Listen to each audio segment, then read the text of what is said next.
Si vous avez bonne mémoire, je vous ai prévenu, vous qui m'écoutez et vous qui partagez mes vidéos, vous qui me suivez sur Facebook depuis bien maintenant il y a longtemps.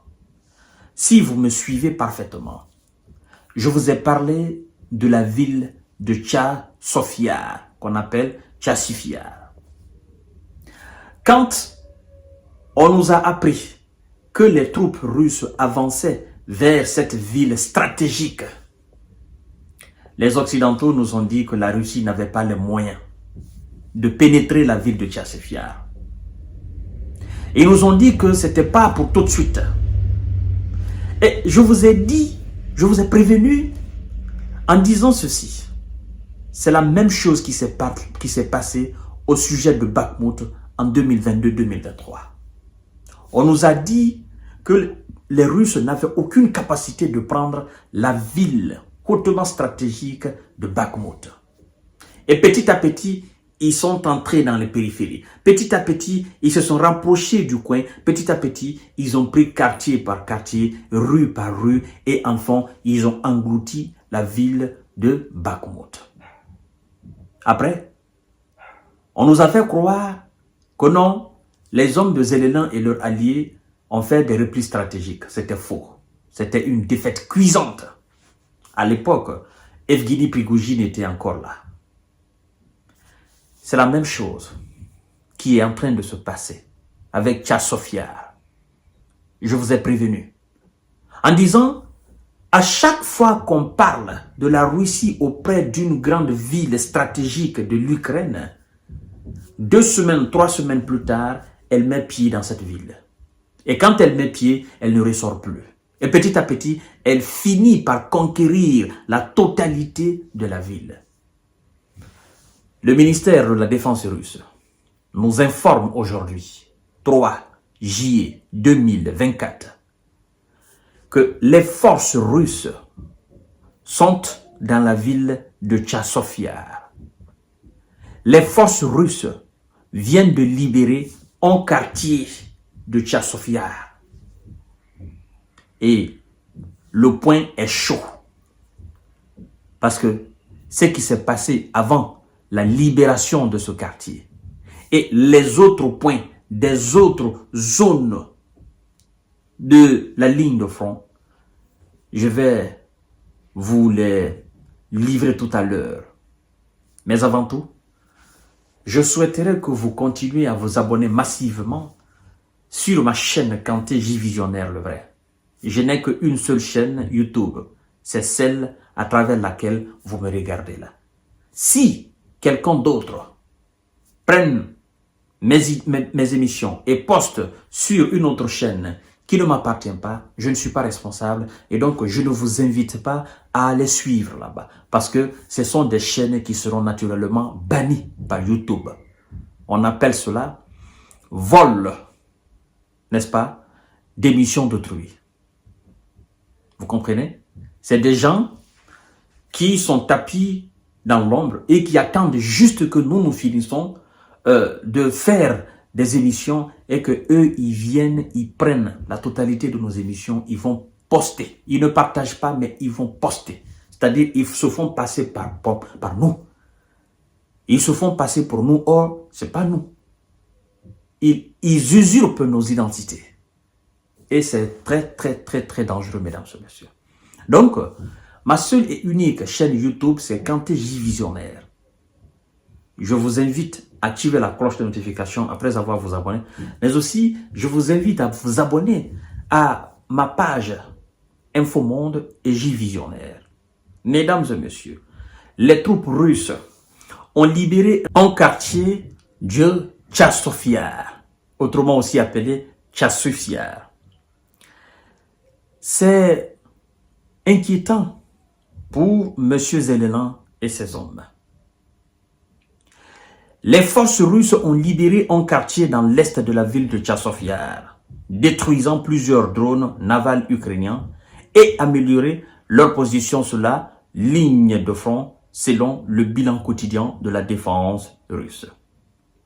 Et écoutez les autres points clés de ce bilan quotidien. On leur parle, ils ne comprennent pas. On leur parle de diplomatie, ils nous parlent de rapport de force. On leur parle de table, ils nous parlent d'armes. On leur parle de compréhension, ils nous parlent d'animosité. On leur parle, n'est-ce pas, de paix, ils nous parlent de bombes à sous-munitions. C'est la lecture de l'heure.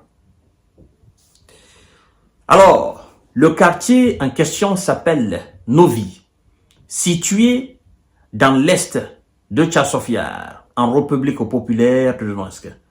Elle a été libérée par les unités du groupement Sud, a annoncé ce mercredi 3 juillet le ministère russe de la Défense. Mesdames et messieurs, le groupement Sud a frappé 8 brigades des Alliés, causant 450 pertes, n'est-ce pas, du côté des Alliés. Le groupement a aussi touché un obusier américain M119 et un radar de contre-batterie US AN-TPQ-48. 4 dépôts de munitions ont été détruits. Les pertes totales des Alliés s'élèvent à 1740 S. 1740 S en termes de pertes du côté des Alliés. S, vous savez ce que je veux dire, mesdames et messieurs. La flotte russe de la mer Noire a détruit 8 drones navals des Alliés. Le groupement Nord, n'est-ce pas, a frappé 6 brigades des Alliés et repoussé une contre-attaque. Les pertes des Alliés s'élèvent à 140 S. Le groupement Ouest a occupé des positions plus avantageuses et repoussé 2 contre-attaques. Les forces des Alliés ont perdu 540 S. Une lutte de contre-batterie a notamment permis de toucher un lance-roquettes multi-vampire de fabrication tchèque, un obusier M777 et un M119, tous deux fabrication des WISA. 3 dépôts de munitions ont été détruits. Le groupement Centre a amélioré sa position tactique et repoussé 5 contre-attaques. Les Alliés, alors là, ont perdu 420 S, un char et un véhicule de combat d'infanterie américain Bradley et un obusier M777 et un M105, n'est-ce pas, de fabrication WISA, ont été anéantis complètement. Mesdames et messieurs, vous savez, c'est groupement par groupement. Il y a le groupement Sud, comme je ne cesse de vous dire, groupement Nord, groupement Centre. Alors, on nous parle du groupement S qui a occupé des positions plus avantageuses et repoussé 3 contre-attaques.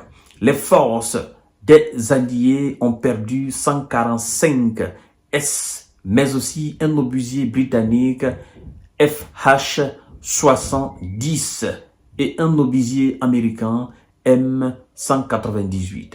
Le groupement Dniepr a frappé 3 brigades des Alliés.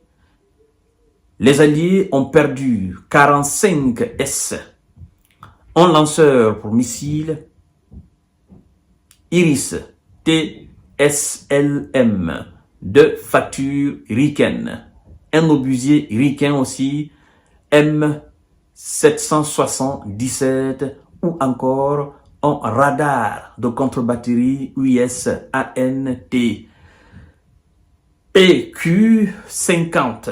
Mesdames et messieurs, la défense aérienne russe a abattu 3 roquettes HIMARS ainsi que 39 drones. Un hélicoptère MiG-24 des Alliés a été détruit. Un atelier de production de canons, de chars et de munitions de gros calibre a aussi été touché. Alors, chères dames, chers messieurs, chères demoiselles, voici là alors, en 24 heures, ce qui se passe sur le terrain en Ukraine. Ce qui est du côté des groupements, des différents groupements, du centre, du nord, du Dniepr, du sud, de l'est à l'ouest, ça c'est autre chose. Mais le fait que la Russie vient de mettre pied dans la ville stratégique de Tchasov Yar, qui était pharaoniquement gardée par les hommes de M. Zelensky, prouve à suffisance qu'il n'y a plus de défense. À chaque fois que la Russie décide de percer, à chaque fois qu'elle décide d'avancer, elle avance sans arrêt. Elle avance sans être inquiétée. Et même si parfois il y a de la résistance, elle avance. Elle détruit ses résistances et elle avance. Ça veut dire quoi? Ça veut dire tout simplement que ce qui est considéré comme, n'est-ce pas, barrière ou ce qui est considéré comme ligne rouge des alliés, tout a été complètement rasé. Et les hommes de VP ne font que avancer. Monsieur Zelensky, jusqu'à la fin de ce conflit russo-occidental dans votre pays, moi je vous inviterai toujours à faire de la négociation. Je vous inviterai toujours à faire de la diplomatie avec la Russie. Je vous inviterai toujours à parler de paix et à œuvrer pour la paix dans votre pays. Sans quoi, vous n'avez aucune chance. Même si on venait à vous donner quoi que ce soit en termes d'armement, vous n'avez aucune chance de l'emporter face à cette puissante armée russe. Je le dis en connaissance de cause. N'est-ce pas depuis 2014? N'est-ce pas depuis 2022? Depuis 2022, si les Européens, si les Américains étaient véritablement efficaces, si ils étaient forts, chères dames, chers messieurs, chères demoiselles, laissez-moi vous dire qu'on ne serait pas là. Les Russes seront aujourd'hui acculés jusqu'à leurs frontières. Mais depuis 2 ans, depuis 2023, jusqu'en 2024, au mois de juillet, là, c'est la Russie qui avance. C'est elle qui prend des initiatives. C'est elle qui détruit. C'est elle qui avance dans les profondeurs des défenses ukrainiennes. Il ne veut pas qu'on parle de ça, mais c'est ça la réalité. Alors, peut-on dire, et vous devez savoir, à chaque fois que la Russie avance, c'est au fur et à mesure qu'elle augmente sa production, en qualité et en quantité. Parce que il ne suffit pas d'occuper, de gagner du terrain. Ce qui est le plus important dans cette victoire, n'est-ce pas, territoriale, il faut avoir la capacité de conserver tes gains. Et pour avoir la capacité de conserver tes gains, il faut avoir une capacité de production de munitions en qualité et en quantité. Il faut avoir aussi de la ressource humaine des militaires pour assurer effectivement la victoire. Nous avons pris tel village, ça est sous notre contrôle. Il faut maintenir des hommes là pour garder pharaoniquement ce que nous avons gagné. Et les autres doivent continuer. C'est là que vous vous rendez compte que le nombre pléthore des Russes, le nombre de militaires expérimentés du côté russe, il n'y a pas son équivalent du côté occidental. Monsieur Zelensky, on nous a parlé de contre-offensive de l'été dernier. On nous a dit que vous avez fait des gains territoriaux. Les mêmes qui nous ont dit que vous avez fait des gains territoriaux, c'est les mêmes qui viennent de nous dire aujourd'hui que vous avez perdu tout ce que vous avez gagné. Peu soit-il, ce que vous avez gagné dans votre contre-offensive, vous l'avez perdu. Et vous avez perdu davantage, c'est-à-dire que vous avez reculé. Non seulement vous avez perdu ce que vous aviez gagné, le peu que vous avez gagné, mais là où vous étiez avant votre contre-offensive, là, vous avez reculé. Et donc, on vous a fait reculer, vous reculez et vous n'arrivez pas à avancer. Et avec ça, on dit que vous êtes capable de mettre cette Russie à genoux. Mesdames et messieurs, la ville de Tchasov Yar, dans 2 semaines ou dans 1 semaine, vous allez entendre que la ville de Tchasov Yar est tombée définitivement des mains des Russes. Ça sera bien dommage, mais c'est la réalité des choses. Donc, à tout à l'heure pour notre série d'informations de décortiquage. continuez à vous abonner sur ma chaîne YouTube Kanté J Visionnaire le vrai et partagez mes différentes émissions, mais aussi abonnez-vous sur ma page Facebook Info Monde J Visionnaire. Mesdames et messieurs, je vous souhaite une excellente soirée de mercredi.